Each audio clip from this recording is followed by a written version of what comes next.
morning viewers. I hope you are all doing well. Welcome to T1 Academy Current Affairs classes. ఈరోజు current affairs క్లాసెస్లో భాగంగా మనం ఈరోజు న్యూస్లో ఉన్న కొన్ని ముఖ్యమైన అంశాల గురించి చర్చించుకుందాం. అవేంటంటే ఆస్కార్ 2022 నిన్న ఆస్కార్ అవార్డ్స్ ప్రదానం చేయడం జరిగిందండి. ఈ ఆస్కార్ అవార్డ్స్లో భాగంగా అవి ఏ దేశంలో ఇస్తారు, ఆ దేశంలోని ఏ ప్రాంతంలో ఇవ్వడం జరుగుతుంది, అండ్ ఎవరెవరు ఈ ఆస్కార్ అవార్డుని నిన్న గెలుచుకున్నారు లాంటి విశేషాలు మనం ఈరోజు తెలుసుకుందాం. అలాగే కోవిడ్ ఛాంపియన్ అవార్డు గురించి మరియు ప్రెసిడెంట్స్ కలర్ అవార్డ్, ఈ ప్రెసిడెంట్ కాలర్ అవార్డ్ని ఎవరు ఈసారి ప్రెసిడెంట్ దేనికి అందజేశారు అనే విషయం, అండ్ ఇషాన్ మంతాన్ ఫెస్టివల్ గురించి మరియు Stockholm water prize, water related ఇష్యూస్లో కొన్ని ముఖ్యమైన ఘనతలు సాధించిన వారికి ఇవ్వడం జరుగుతుందండి. అది ఎవరికి ఇచ్చారు. అలాగే national dolphins day October 5th national dolphins డేగా ప్రకటించడం జరిగిందండి. అది ఎవరు ప్రకటించారు, ఇది ఏ మినిస్ట్రీ కిందికి వస్తుంది లాంటి విశేషాలు, మరియు యుఎన్ఈపీ రిపోర్ట్ అనేది నిన్న రిలీజ్ చేయడం జరిగిందండి. అది దేనికి సంబంధించిన దాని మీద రిలీజ్ చేశారు, అండ్ దానికి సంబంధించిన విశేషాలు ఏంటి లాంటి విషయాలు, మరియు ఈ అన్ని టాపిక్స్కి సంబంధించిన కొన్ని ఎంసీక్యూస్, వీటి మీద నిన్న న్యూస్లో ఉన్న కొన్ని టాపిక్స్ మీద కొన్ని ఎంసీక్యూస్ కూడా మనం ఈరోజు చర్చిద్దామండి. Coming on to the first topic, that is Oscar award అనేది ఇది ఈసారి ఇస్తున్నది 94th ఆస్కార్ అవార్డ్స్ అండి. ఈ ఆస్కార్ అవార్డ్స్ అనేటివి చలనచిత్ర రంగంలో ఇస్తున్న అతి ముఖ్యమైన అవార్డులు అండి. దీనికి మించిన అవార్డ్స్ అనేటివి ఏవీ లేవండి. ప్రతి కళాకారుడు తన జీవితంలో ఒక్కసారైనా ఆస్కార్ అవార్డ్ పోటీలో ఉండాలని, లేకపోతే ఆస్కార్ అవార్డు సాధించాలని కలలు కంటూ ఉంటారండి. అంత ముఖ్యమైన అవార్డ్స్ ఇవి ఆస్కార్ అవార్డ్స్. ఈ ఆస్కార్ అవార్డ్స్ గురించి మనం తెలుసుకుందాం. ముఖ్యంగా this awards were presented across 23 categories. ఈ ఇయర్ 23 కేటగిరీస్లో ఈ ఆస్కార్ అవార్డ్స్ అనేది ఇవ్వడం జరుగుతుందండి. ప్రతి ఇయర్ జనరల్గా 24 కేటగిరీస్లో ఇస్తూ ఉంటారు. మనం సినిమా రంగం అనగానే 24 ఫ్రేమ్స్ అని మాట్లాడుకుంటూ ఉంటాం కదా. ఆ 24 ఫ్రేమ్స్లో ప్రతి ఇయర్ ఆస్కార్ అవార్డ్స్ అనేవి ఇవ్వడం జరుగుతుందండి. కానీ ఈ సంవత్సరం 23 కేటగిరీల్లో మాత్రమే ఇస్తున్నారు. అందులోనూ 2 కేటగిరీలు కొత్తగా యాడ్ అయ్యాయండి. అండ్ ఈ ఆస్కార్ అవార్డ్స్ అనేవి these are presented by Academy of Motion Picture Arts and Sciences. Academy of Motion Pictures Arts and Sciences అనే సంస్థ వాళ్ళు ప్రతి సంవత్సరం ఈ Academy Awards Oscar awards, Academy Awards అన్న ఆస్కార్ అవార్డ్స్ అన్న ఒకటేనండి. వీళ్ళు ప్రతి సంవత్సరం దీన్ని ప్రజెంట్ చేస్తూ ఉంటారు. ఈ ఆస్కార్ అవార్డ్స్ అకాడమీ అవార్డ్స్ అనేటివి అమెరికాలోని లాస్ ఏంజలస్లోని డాల్బీ థియేటర్ అనే ప్లేస్లో ఇవి ప్రజెంట్ చేయడం జరుగుతుందండి every year. And this time there are 2 new categories, Oscars Fan Favorite Award and Oscar Cheer Movement. Oscars Fan Favorite Award and Oscars Cheer Movement అనే ఈ 2 కేటగిరీలని కొత్తగా యాడ్ చేయడం జరిగిందండి. దీనికి సంబంధించిన ఫ్యాన్ ఓటింగ్ ఆల్రెడీ ఆన్లైన్లో February 14th నుంచి March 3rd వరకు నిర్వహించడం జరిగింది. ముఖ్యమైన విషయం ఏంటంటే ప్రతి సంవత్సరం ఎగ్జామ్లో యూపీఎస్సీ నుంచి RRB NTPC group 4 RRB group D level వరకు ప్రతి ఎగ్జామ్లో అవార్డ్స్ గురించి, ముఖ్యమైన అవార్డ్స్ గురించి ఎగ్జామ్లో అడగడం జరుగుతుందండి. లాస్ట్ ఇయర్ యూపీఎస్సీ ప్రిలిమ్స్లో 2021 యూపీఎస్సీ ప్రిలిమ్స్లో పద్మ అవార్డ్స్కి సంబంధించి భరతరత్నకు సంబంధించిన క్వశ్చన్ అనేది రావడం జరిగిందండి. యూపీఎస్సీలోనే అవార్డ్స్ గురించి అడిగాడంటే ఇంకా స్టేట్ పిఎస్సీ ఎగ్జామ్స్లో కానివ్వండి, ముఖ్యంగా టీఎస్పీఎస్సీలో ఇప్పుడు ఎగ్జామ్ జరగబోతున్నాయి. టీఎస్పీఎస్సీ గ్రూప్ 1 నోటిఫికేషన్ వస్తుంది అని చెప్పి మనం న్యూస్లో చదువుతూనే ఉన్నాం. టీఎస్పీఎస్సీ గ్రూప్ 1 ప్రిలిమ్స్లో కానివ్వండి, లేకపోతే గ్రూప్ 2లో కానివ్వండి, ఆర్ఆర్బీ ఎన్టీపీసీలో కానివ్వండి, ఈ అవార్డ్స్ అనేది అత్యంత ముఖ్యమైన టాపిక్ అండి. అందులోనూ ముఖ్యంగా ఈ భరతరత్న పద్మ అవార్డ్స్ ఎవరికి ఇచ్చారు, అలాగే ఈ మన ఆస్కార్ అవార్డ్స్ ఎవరికి ఇచ్చారు లాంటి విషయాలు, మరియు నోబెల్ ప్రైజ్ సంబంధించిన విషయాల మీద ఖచ్చితంగా ఈ అవార్డ్స్ కేటగిరీలో ఒక క్వశ్చన్ అనేది రావడం జరుగుతుందండి. సో మీరు అవార్డ్స్ విషయంలో ప్రత్యేక దృష్టి కేటాయిస్తే 1 మార్క్ మీ జేబులో ఉంటుందండి. Please try to know about this awards. మరి ముఖ్యంగా మనం ఆస్కార్స్ గురించి చర్చించుకుంటున్నప్పుడు ఈసారి ఆస్కార్ ఎవరు సాధించారు, ఏ రంగాల్లో సాధించారు అనేది మనం ఇప్పుడు మాట్లాడుకుందామండి. దానికన్నా ముందుగా డూన్స్ అనే ఒక సైన్స్ ఫిక్షన్ మూవీ ఈసారి అత్యధికంగా 6 ఆస్కార్ అవార్డ్స్ సొంతం చేసుకోవడం జరిగిందండి. And the best actor in leading role, ఆస్కార్కి సంబంధించి ఈ సంవత్సరం 2022లో leading role male best actor in leading role ఎవరు సాధించారు అంటే విల్ స్మిత్ అండి. విల్ స్మిత్ అనే ఒక ఫేమస్ యూఎస్ఏ యాక్టర్ ఉన్నాడు కదండి. హాలీవుడ్లో చాలా చిత్రాలు చేశాడు ఈయన చాలాసార్లు, ఇప్పటికీ 2-3 సార్లు ఆస్కార్ అవార్డ్స్ నామినేటెడ్ అయ్యి ఫైనల్గా విజేతగా నిలవలేదండి. బట్ ఈసారి తన ప్రయత్నం సక్సెస్ అయింది. కింగ్ రిచర్డ్ కింగ్ రిచర్డ్ అనేది ఒక బయోగ్రఫీ అండి. కింగ్ రిచర్డ్, ఈ రిచర్డ్ అనే అతను Serena and Venus Williams tennis stars అయిన సెరీనా అండ్ వీనస్ విలియమ్స్ వాళ్ళ ఫాదర్ అండి. ఆయన జీవిత చరిత్ర మీద ఒక ఫిలిం తీయడం జరిగింది, దాని పేరే కింగ్ రిచర్డ్. ఈ కింగ్ రిచర్డ్ అనే సినిమాలో నటనకు గాను విల్ స్మిత్ గారికి ఈ సంవత్సరం Oscar award in leading role, Oscar award in leading రోల్లో అవార్డు ప్రదానం చేయడం జరిగిందండి. So this is important. Best actor in leading role ఎవరు అని అడుగుతాడండి. ఆస్కార్స్లో ఈసారి మేల్ కేటగిరీలో బెస్ట్ యాక్టర్ ఎవరు అని అడుగుతాడు. Answer is will Smith. ఇది చాలా ఇంపార్టెంట్ అండి. విల్ స్మిత్ గురించి ఖచ్చితంగా గుర్తుపెట్టుకోండి. విల్ స్మిత్ అందరికీ తెలుస్తాడు కాబట్టి సో ఆన్సర్ ఇలా కూడా రావచ్చు. ఏ ఫిలింకి ఇచ్చారు, ఆయనకు ఏ ఫిలింలో నటించినందుకు ఇచ్చారని కూడా రావడం జరుగుతుందండి. So answer is King Richard. మరి కింగ్ రిచర్డ్ ఎవరు? కింగ్ రిచర్డ్ ఎవరు అంటే he is a father, coach and father of tennis legends Venus and Serena Williams. Best actress in leading role, best actress in leading role award Jessica చెస్టైన్కి ఇవ్వడం జరిగిందండి for the film the eyes of Tammy Faye. Jessica Chastain, ఈ పేరు కూడా important అండి. Jessica Chastain ఎందుకంటే women actress in leading role, leading రోల్లో ఎవరికి ఇచ్చారని కూడా అడుగుతాడు. These are important. And best picture is CODA, best picture is CODA. Best actor female, best actor male, best actor female and best picture, అలాగే best international feature film Drive My Car అనే ఒక Japanese చిత్రానికి, drive My Car అనే ఒక Japanese చిత్రానికి ఈ best picture award ఇవ్వడం జరిగిందండి ఇంటర్నేషనల్ ఫ్యూచర్ ఫిలిమ్స్ కేటగిరీ. అలాగే బెస్ట్ డైరెక్షన్ ఎవరు అంటే జేన్ క్యాంపియాన్ అండి. Best director is Jane Campion. The power of the dog అనే ఫిలిం గాను జేమ్ క్యాంపియాన్ గారికి ఇవ్వడం జరిగింది. ముఖ్యంగా గుర్తుపెట్టుకోవాల్సిన విషయం ఏంటంటే ఈ 5 కేటగిరీల గురించే, ఇందులో ఇంకా చాలా కేటగిరీలు ఉంటాయండి. ముఖ్యంగా డ్యూన్ వాళ్ళు 6 అవార్డ్స్ గెలుచుకున్నారని చెప్పాను కదా, వాళ్ళు సినిమాటోగ్రఫీ, సౌండ్ ఇలాంటి విషయాల్లో గెలుచుకున్నారండి. బట్ అవి అడిగే ఛాన్సెస్ చాలా తక్కువగా ఉంటాయి. ముఖ్యంగా ఎగ్జామ్లో అడిగే టాపిక్స్ ఏవేంటంటే best actor, best actress, best film, best international feature film and best director. ఈ 5 టాపిక్స్ గురించి ఎగ్జామ్లో ఖచ్చితంగా అడుగుతారండి. అలాగే 6వ విషయం ఏంటంటే డ్యూన్ అనే ఒక science fiction film has got 6 awards. ఇన్ని అవార్డ్స్ గెలిచిన సైన్స్ ఫిక్షన్ మూవీ ఏది అని అడుగుతాడండి. అప్పుడు answer is Dune. Okay, Oscar 2022 awards were given to the films which are released between March 1st and December 31st, 2021. ఇది కూడా ఇంపార్టెంట్ అండి. ఏ తారీఖుల మధ్యలో రిలీజ్ అయిన సినిమాలకు ఈ సంవత్సరం ఈ 2022 అవార్డ్స్ అనేది ఇవ్వడం జరిగింది అని అడుగుతాడు. దట్ ఈస్ March 1st, 2021 నుంచి December 31st, 2021 వరకు రిలీజ్ అయిన చిత్రాలకు ఈ ఆస్కార్ అవార్డ్స్ 2022 అనేది ఇవ్వడం జరిగిందండి. టోన్ అకాడమీ క్విజ్ కాంటెస్ట్ ఇవాల్టి మొదటి ప్రశ్న. Match the following archaeologists with the sites they discovered. కింద ఇవ్వబడిన పురావస్తు శాస్త్రవేత్తలని వారు కనుగొన్న చోటుతోటి కరెక్ట్గా మ్యాచ్ చేయండి. 1. ఆమ్లానంద్ Ghosh, 2. MS Vatsa, 3. YD Sharma, 4. SR Rao. Places: A. Alamgirpur, B. కలిబంగన్, C. Rangpur, D. Lothal. Options: option A 1C, 2B, 3D, 4A. Option B 1B, 2C, 3A, 4D. Option C 1A, 2B, 3D, 4C.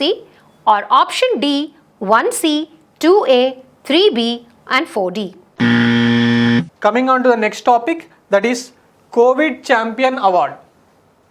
ఈ Covid champion award అనేది Cochin international airport limited వాళ్ళకు ఇవ్వడం జరిగిందండి at wings India 2022.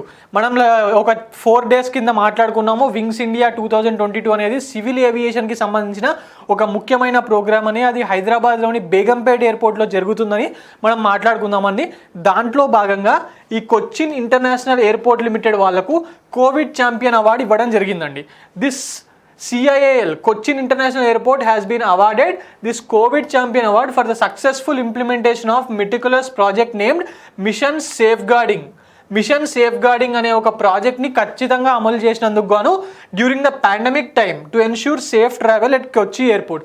కొచ్చి ఎయిర్పోర్ట్లో COVID-19 టైంలో ఆ airport ప్యాసింజర్కి సంబంధించి వాళ్ళు సేఫ్ ట్రావెలింగ్ చేయడానికి, కోవిడ్ వాళ్ళకి అంటుకోకుండా అన్ని రకమైన చర్యలు తీసుకొని ద మిషన్ సేఫ్ గార్డింగ్ అనే ఒక ప్రోగ్రామ్ని ఇంప్లిమెంట్ చేసినందుకు గాను వీళ్లకు కొచ్చిన్ ఇంటర్నేషనల్ ఎయిర్పోర్ట్ లిమిటెడ్ వాళ్ళకు కోవిడ్ ఛాంపియన్ అనే అవార్డు ఇవ్వడం జరిగిందండి.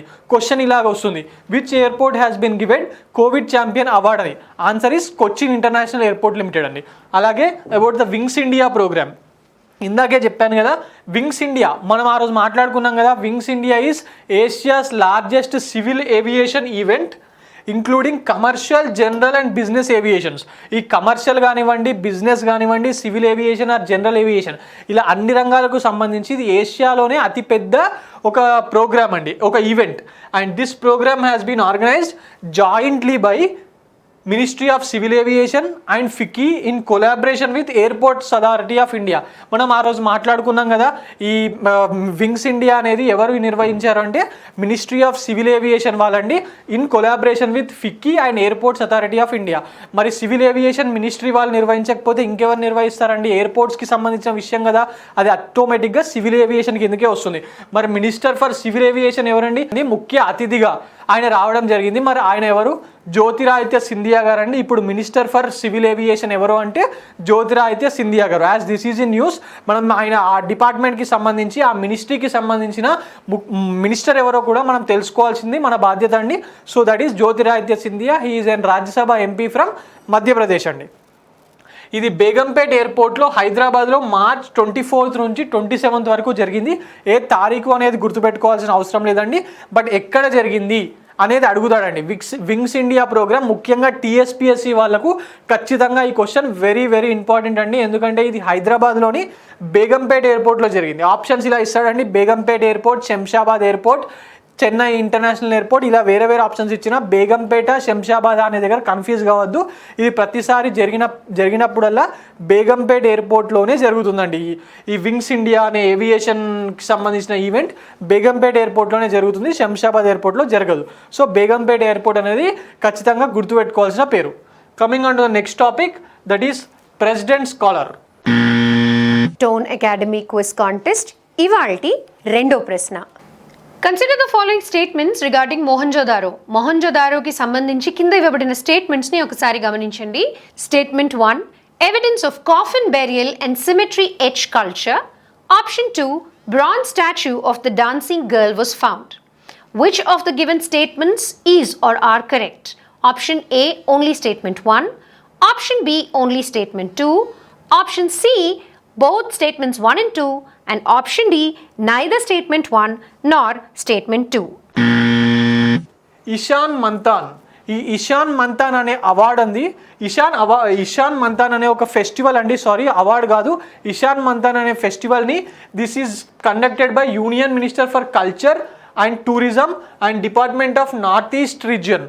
ఈ జి కిషన్ రెడ్డి గారు, దీని మినిస్టర్ అయిన జి కిషన్ రెడ్డి గారు ఇనాగ్రేట్ చేయడం జరిగిందండి. It is a 3-day north east festival. ఇది ఒక నార్త్ ఈస్ట్కి సంబంధించి నార్త్ ఈస్ట్ స్టేట్స్ వాళ్ళు చేసుకునే ఫెస్టివల్ అండి ఇది ఇషాన్ మంతాన్. క్వశ్చన్ ఇలా వస్తుంది, Ishan Manthan is a festival celebrated in which region అని అడుగుతాడండి. It is celebrated by north eastern region people. ఇది నార్త్ ఈస్టర్న్ రీజియన్ పీపుల్ వాళ్ళు చేసుకునే ఫెస్టివల్ అండి. మరి ఆ ఫెస్టివల్ పేరేంటి? ఇషాన్ మంతాన్. దీన్ని జి కిషన్ రెడ్డి గారు ఇనాగ్రేట్ చేయడం జరిగిందండి. ఎక్కడ ఇనాగ్రేట్ చేశారంటే Indira Gandhi national centre for arts. Indira Gandhi national centre for arts ఉంది కదండి, అది న్యూఢిల్లీలో. ఎక్కడ ఉంటుంది? న్యూఢిల్లీలో ఉంది. అక్కడ ఈ ఫెస్టివల్ని ఇనాగ్రేట్ చేయడం జరిగింది. This event will give an opportunity to know about the culture, art and music and folk dances. North ఈస్ట్కి సంబంధించిన అన్ని రకాలమైన మ్యూజిక్ కానివ్వండి, ఒక ఆర్ట్ కానివ్వండి, డ్యాన్స్ ఫామ్ కానివ్వండి, వాళ్ళ హ్యాండీక్రాఫ్ట్స్ కానివ్వండి, ఇలా రకరకాల నార్త్ ఈస్టర్న్ స్టేట్స్కి సంబంధించిన కల్చర్ని తెలుసుకోవడానికి ఈ ఫెస్టివల్ని జనాలకు తెలియజేయడానికి ఈ ఫెస్టివల్ని నిర్వహించడం జరుగుతుందండి. It can be understood as north east brain storming. The inaugural session also witness the release of 2 books. అదే రోజు ఒక 2 books కూడా ఇనాగ్రేట్ చేశారండి జి కిషన్ రెడ్డి గారు. అవి ఏంటంటే లాక్ బియాండ్ ఫాల్క్ అండ్ ఇంకొక బుక్ పేరు jewels of north east India. ఈ jewels of north east India and lock beyond folk అనే రెండు బుక్స్ని కూడా రిలీజ్ చేయడం జరిగిందండి. ఈ జి కిషన్ రెడ్డి గారు ఎవరు? He is a minister for culture, tourism and north eastern region. He is an MP from Secunderabad region అండి. ఇది టీఎస్పీఎస్సీ వాళ్ళకి ఇంపార్టెంట్ అవుతుంది, ఎందుకంటే జి కిషన్ రెడ్డి గారు రిలీజ్ చేశారు. He is an MP from Secunderabad కాబట్టి, లోకల్ సికింద్రాబాద్ ఎంపీ కాబట్టి ఇది టీఎస్పీఎస్సీ వాళ్ళకు చాలా ఇంపార్టెంట్ అవుతుందండి. ఇషాన్ మంత్ అనేది గుర్తుపెట్టుకోండి.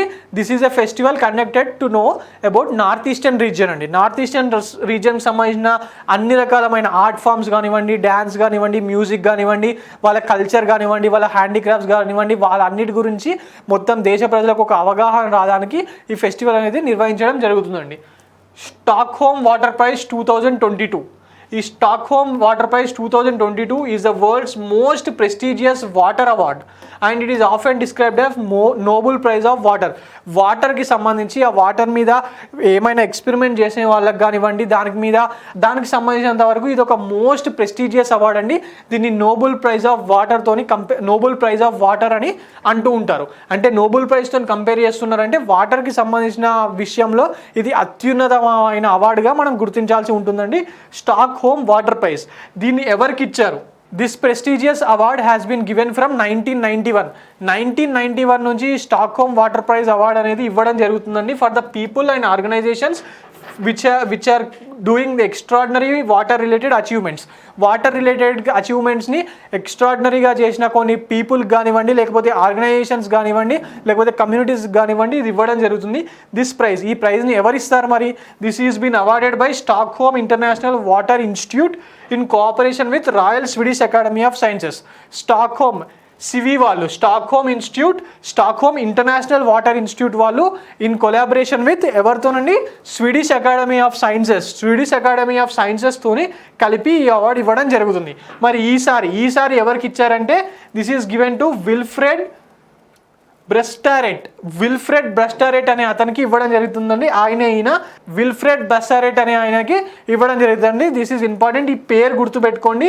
ఈయన ఈ వాటర్కి సంబంధించిన రంగాల్లో for ground breaking work in quantify environmental evaporation. ఈ వాటర్కి సంబంధించిన రంగాల్లో దీనికి సంబంధించి క్వాంటిఫై ఎన్విరాన్మెంటల్ ఎవాపరేషన్ అనే ఒక టాపిక్ మీద ఈయన చేసిన రీసెర్చ్కి గాను ఈయనకు స్టాక్హోమ్ వాటర్ ప్రైజ్ అనేది ఇవ్వడం జరిగిందండి. He is a professor. ఇప్పుడు ఈయన కార్నెల్ యూనివర్సిటీ యూఎస్ఏలో ఒక ప్రొఫెసర్గా పనిచేస్తున్నారండి. ఇదండి స్టాక్హోమ్ వాటర్ ప్రైజ్కి సంబంధించిన ఇన్ఫర్మేషన్. ఇందులో గుర్తుపెట్టుకోవాల్సింది ఏంటంటే ఇది ఎందుకు ఇస్తారంటే ఇట్ ఈస్ వాటర్ రిలేటెడ్ థింగ్స్లో రీసెర్చ్ చేసిన వాళ్ళకు, ఏదైనా ఎక్స్ట్రాడినరీ థింగ్స్ చేసిన వాళ్ళకు ఇవ్వడం జరుగుతుందండి. ఒకటి ఈ ఇయర్ ఎవరికి ఇచ్చారు అనేది ఇంపార్టెంట్ పాయింట్ అండి. ఇవి రెండు ఖచ్చితంగా గుర్తుపెట్టుకోవాల్సిన పాయింట్స్. అలాగే ఇది ఎవరిస్తారో మనం ఇందాక మాట్లాడుకున్నాం కదా, అదండి ఈ మూడు టాపిక్స్ అనేవి దీనికి సంబంధించి స్టాక్హోమ్ వాటర్ ప్రైజ్కి సంబంధించి గుర్తుపెట్టుకోవాల్సిన విషయాలండి. దీని మీద నుంచే క్వశ్చన్ వస్తుంది. టోన్ అకాడమీ క్విజ్ కాంటెస్ట్ ఇవాల్టి మూడో ప్రశ్న. Evidence of double burial, that is burying male and female bodies together, was found at which of the following sites? కింద ఇవ్వబడిన స్థానాలలోంచి ఎక్కడ డబుల్ బెరియల్ ని కనుగొన్నారు? Option A Chanhudaro, option B Banawali, option C Kalibangan or option D Lothal. Coming on to the next topic, that is National Dolphin Day. Union Ministry of Environment, Forest and Climate Change has designated 5th October as National Dolphin Day అండి. Ministry of environment, forest and climate change వాళ్ళు October 5th national dolphin డేగా గుర్తించడం జరిగిందండి. It is as a historic step in creating awareness for the conservation of dolphins beginning from 2022. This information was given by ఇది ఎవరు ప్రెస్కి release చేశారంటే minister for environment, forest and climate change అయిన భూపేందర్ యాదవ్ గారు ఒక meeting ఏంటంటే 67th meeting of standing committee of national board for wild life యొక్క standing committee మీటింగ్లో దీన్ని రిలీజ్ చేయడం జరిగిందండి. ఈ మీటింగ్ అనేది న్యూఢిల్లీలో జరిగింది. అలాగే నేషనల్ డాల్ఫిన్స్ డే ముఖ్యంగా డాల్ఫిన్స్ ఎందుకు ఇంపార్టెంట్ అంటే అండి, మనం గంగా రివర్లో డాల్ఫిన్స్ ఇంతకుముందు ఉండేటివి ఇప్పుడు లేకుండా పోయాయని మాట్లాడుకుంటున్నాము. ఆ ఎన్విరాన్మెంట్ అనేది చాలా నీట్గా ఉన్నప్పుడు మాత్రమే డాల్ఫిన్స్ ఆ ఏరియాలో తిరుగుతూ ఉంటాయండి. ఒకవేళ కాలుష్యం ఎక్కువగా ఉన్నట్టయితే ఇక్కడ డాల్ఫిన్స్ అనేవి గంగా డాల్ఫిన్స్ కానివ్వండి, బ్రహ్మపుత్రాలో ఉండే డాల్ఫిన్స్ కానివ్వండి ఉండేయండి. ఓన్లీ ఆ ఎన్విరాన్మెంట్ క్లీన్గా ఉన్నప్పుడు, కాలుష్యం అతి తక్కువగా ఉన్నప్పుడు మాత్రమే ఉంటాయండి. ఒక రకంగా డాల్ఫిన్స్ ఆ రివర్లో తిరుగుతున్నాయంటే దాని అర్థం ఏంటంటే ఆ రివర్ అనేది క్లీన్గా ఉంది అని అర్థం అండి. మిషన్ గంగా ప్రోగ్రామ్ కూడా మిషన్ గంగా ప్రోగ్రామ్ కూడా గంగానికి నమామి గంగే ప్రోగ్రామ్ కూడా గంగా రివర్ని క్లీన్ చేయడానికి కోసమే నిర్వహిస్తున్నారండి. అదండి నేషనల్ డాల్ఫిన్ డేకి సంబంధించిన ఇన్ఫర్మేషన్. దీని మీద డేట్ మాత్రమే అడుగుతాడండి. డేట్ ఏంటంటే October 5th and it is related to ministry of environment, forest and climate change. ఈ రెండు విషయాలు గుర్తుపెట్టుకుంటే సరిపోతుందండి. ముఖ్యంగా October 5th చాలా ఇంపార్టెంట్ అండి డేట్ ఈ టాపిక్కి సంబంధించినంత వరకు. Coming on to the next topic, that is UNEP report Dhaka is world's most noise polluted city. UNEP వాళ్ళు ఒక యాన్యువల్ ఫ్రాంటియర్ రిపోర్ట్ 2022 అనేది పబ్లిష్ చేయడం జరిగిందండి. యాన్యువల్ ఫ్రాంటియర్ రిపోర్ట్ 2022 అనేదాన్ని UNEP వాళ్ళు, యునైటెడ్ నేషన్స్ ఎన్విరాన్మెంటల్ ప్రోగ్రామ్ వాళ్ళు రిలీజ్ చేయడం జరిగిందండి. అది ఏం చెప్తుందంటే Dhaka is the most polluted, noise polluted city Dhaka అనేది వాళ్ళు చెప్తున్నారండి. దాని తర్వాత మన ఉత్తరప్రదేశ్లోని Moradabad is in second place and Islamabad the capital of Pakistan is in third place అండి. దీనికి సంబంధించినంత వరకు డెసిబుల్స్ కూడా ఇంపార్టెంట్ అండి. 119 డెసిబుల్స్ అండి. 70 కన్నా ఎక్కువగా డెసిబుల్స్ ఉన్నట్టయితే అది నాయిస్ పొల్యూషన్ కిందకి వస్తుంది. అలాంటిది ఇక్కడ 119 డెసిబుల్స్, ఢాకాలో 119 డెసిబుల్స్, మొరాదాబాద్లో 114 డెసిబుల్స్ అండ్ ఇస్లామాబాద్లో 105 డెసిబుల్స్. ఉన్న టాప్ 3 కంట్రీస్ అన్నీ మన సౌత్ ఏషియాలోనే ఉన్నాయండి. అది Dhaka and Moradabad in Uttar Pradesh and Islamabad అండి. 3 ప్లేసెస్ మన దగ్గరే ఉన్నాయి. అండ్ దీనికి సంబంధించి ఈ రిపోర్ట్ అనేది ఎవరు పబ్లిష్ చేశారని అడుగుతాడండి. ఒక ఢాకా అనేది ఫస్ట్ ప్లేస్ అని అందరికీ గుర్తుంటుంది. సో దీనికి సంబంధించినంత వరకు ఈ రిపోర్ట్ అనేది ఏ report, annual frontier report 2022 publish చేసింది ఎవరని అడుగుతాడండి. It has been released by United nations environmental programme. And the quietest cities, ఎక్కువ సౌండ్ పొల్యూషన్ అతి తక్కువగా ఉన్న సిటీస్ ఏవంటే as per the report Irbid అండి. Irbid at 60 decibels, Lyon at 69 decibel. ఈ లియాన్ అనేది ఫ్రాన్స్లో ఉంటుందండి. అండ్ మాడ్రిడ్ అనేది స్పెయిన్ క్యాపిటల్ సిటీ, స్పెయిన్లో ఉంటుంది, at 69 decibels. Stockholm and Belgrade 70 decibels. ఇవన్నీ చాలా సిటీస్ అండి. నాయిస్ పొల్యూషన్ అతి తక్కువగా ఉన్న సిటీస్ ఈ 5. సో ఈ ఐదుట్లో which among the following is the quietest cities అని అడుగుతాడండి. సో ఈ పేర్లు కూడా గుర్తుపెట్టుకోండి. ఢాకా, మొరాదాబాద్, ఇస్లామాబాద్తో పాటుగా Irbid, Lyon, Madrid, Stockholm and Belgrade ఈ 5 పేర్లు కూడా గుర్తుపెట్టుకోవాల్సిన విషయాలండి. And the WHO guideline states that the sound with a frequency over 70 decibels are considered harmful to human hears and health. In residential ఏరియాస్లో the sound limit is 55 decibels are standard, while traffic and business సెక్టర్స్లో it is 70 decibels అండి. 70 decibels కన్నా ఎక్కువగా sound ఉన్నట్టు అయితే ఒక ఏరియాలో రోజు డైలీ 70 డెసిబుల్ కన్నా ఎక్కువగా ఉన్నట్టయితే అది హ్యూమన్ హెల్త్కి చాలా ప్రమాదకరం అండి. అలాంటిది మన ఢాకాలో కానివ్వండి, మొరాదాబాద్లో కానివ్వండి, లేకపోతే ఇస్లామాబాద్లో కానివ్వండి 110 కన్నా ఎక్కువ డెసిబుల్స్ ఉందండి. ముఖ్యంగా ఢాకాలో 119 డెసిబుల్స్ ఉంది. So this sound is very heavy. మరి UNEP ఈ రిపోర్ట్ని UNEP వాళ్ళు రిలీజ్ చేశారని చెప్పాను కదా. మరి అలాగే మనం UNEP గురించి కూడా తెలుసుకుందామండి. యునైటెడ్ నేషన్ ఎన్విరాన్మెంటల్ ప్రోగ్రామ్, దీని హెడ్ క్వార్టర్ ఎక్కడ ఉంది అని చెప్పి ఈ UNO ఆర్గనైజేషన్స్ ఉన్నాయి కదా, ఆ UNO ఆర్గనైజేషన్కి సంబంధించి ప్రతిసారి ఏదో ఒక క్వశ్చన్ వాటి హెడ్ క్వార్టర్స్ మీద ఇవ్వడం జరుగుతుందండి. మనం ఇప్పుడు దానికి సంబంధించి UNEP గురించి తెలుసుకుందాం. UNEP హెడ్ క్వార్టర్ ఎక్కడ ఉందండి? నైరోబీలో ఉంటుంది. కెన్యాలోని నైరోబీలో ఉంటుందండి. దాని ప్రజెంట్ హెడ్ ఎవరు? Inger Andersen. ఈ ప్రజెంట్ హెడ్ ఎవరండి? Inger Andersen. ఈ 2 ఇంపార్టెంట్ అండి. దాని headquarters are in Nairobi, Kenya. అండ్ దాని హెడ్ ఎవరు? Inger Andersen. ఇదండి ఈ టాపిక్కి సంబంధించిన ఇన్ఫర్మేషన్. నెక్స్ట్ మనం కొన్ని MCQs గురించి మాట్లాడుకుందాం. Which institution issued the world's first wild life conservation bond? ఈ వైల్డ్ లైఫ్ కన్జర్వేషన్ బాండ్ అండి రైనోస్కి సంబంధించి అంతరించిపోతున్నాయండి రైనోస్ ప్రపంచంలో.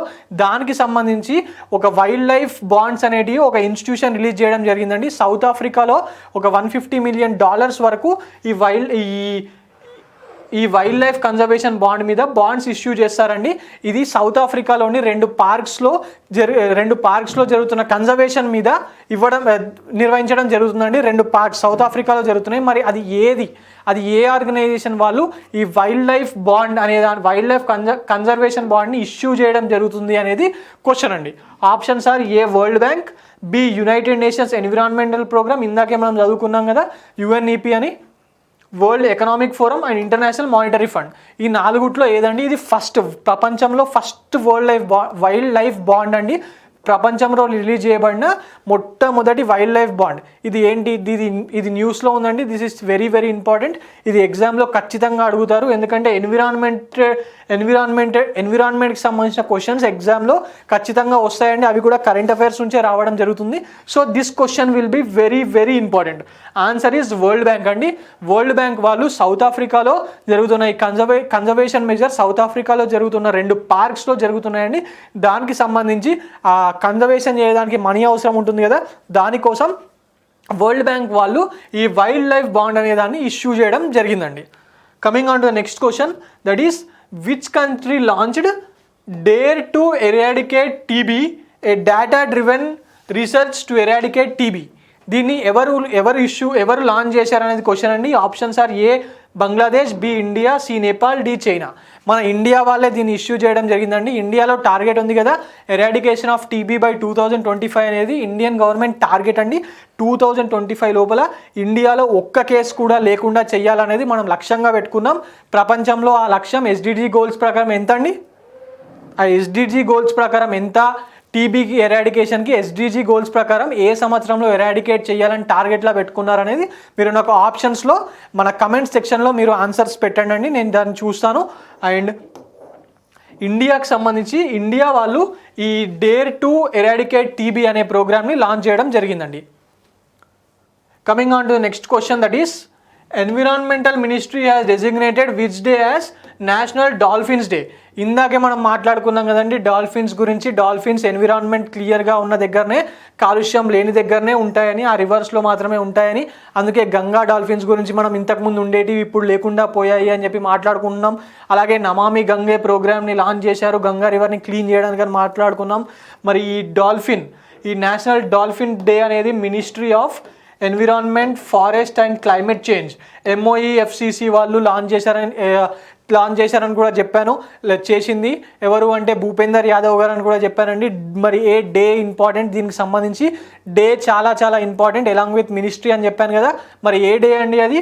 Options are A April 5th, B May 5th, C July 5th, D October 5th. Answer is October 5th అండి. October 5th ని national dolphins day, October 5th ని national dolphins డేగా designate చేయడం జరిగిందండి. అదండి ఇవాల్టి డైలీ కరెంట్ అఫైర్స్ డిస్కషన్. ఈ వీడియోలో అడిగిన ప్రశ్నలకు సరైన జవాబులు ఈ వీడియోలోని కామెంట్ సెక్షన్లో మీరు మాకు పంపించవచ్చు. Thank you for watching the videos. Don't forget to like, share and comment on our videos and do subscribe and click on the bell icon for more such content and contests.